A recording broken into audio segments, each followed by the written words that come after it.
So we have seen how we can have the state data here. So basically you start from here. Let me demo this once more. You have states demo. Here you type Chennai this time.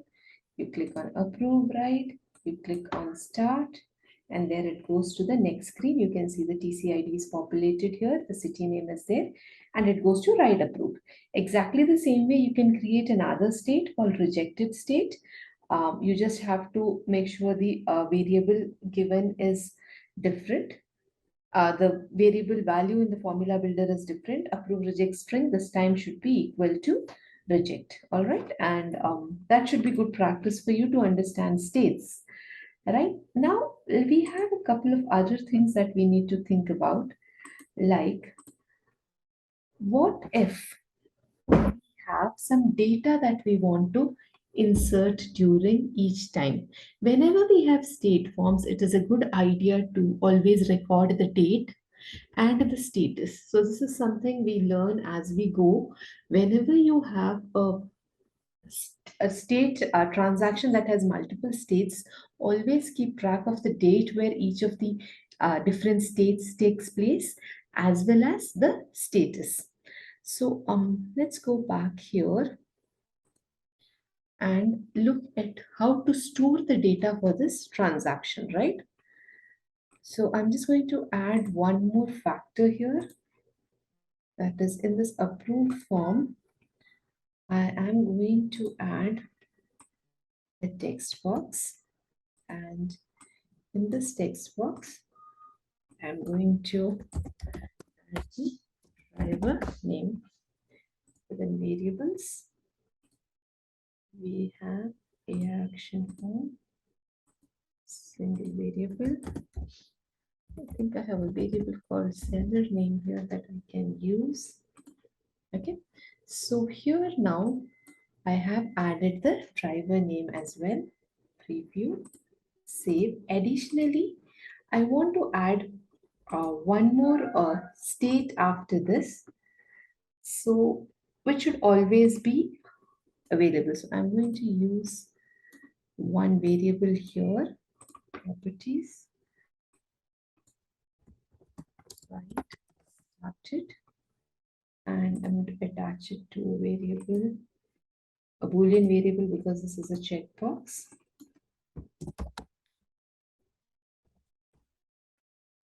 Right, started Boolean, preview, and save.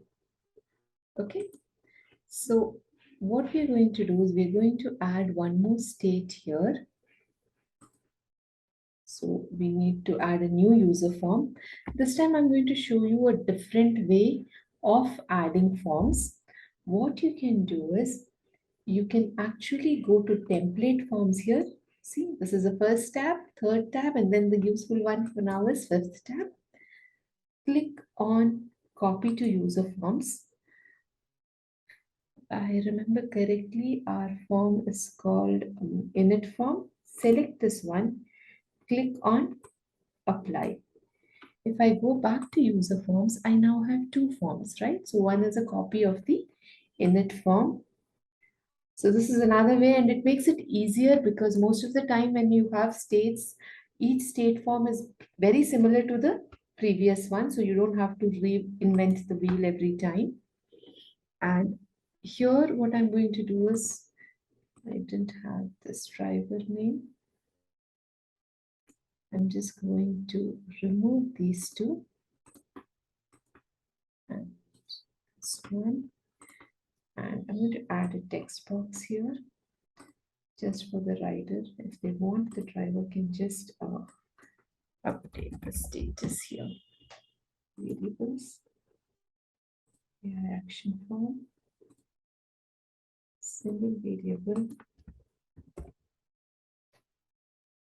write status from preview and save. So just to make it clear once, the way the flow will be is first you have the init form. So sorry.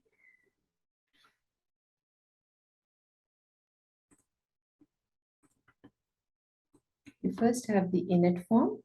The city name is entered. If you approve the ride, then it immediately goes to the state form, which is approved form. Once in this form, as soon as the driver name is typed, we need this box to be checked. This can be done using JavaScript. We'll see that just in a minute.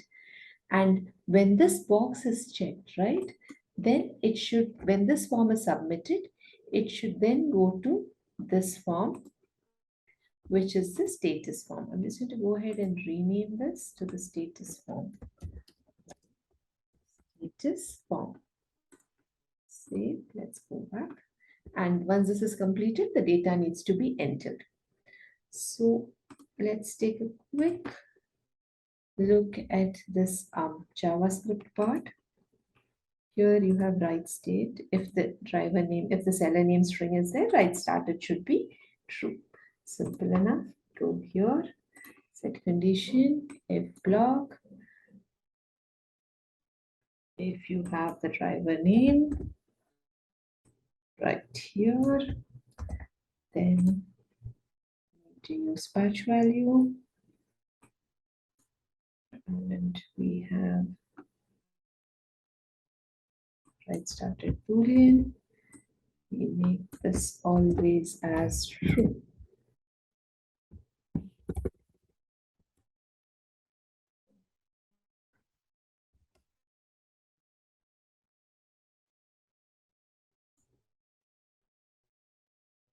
We can see this now. If I type the driver name, this gets ticked automatically. That means as long as the driver name is entered, this will always go to the next state.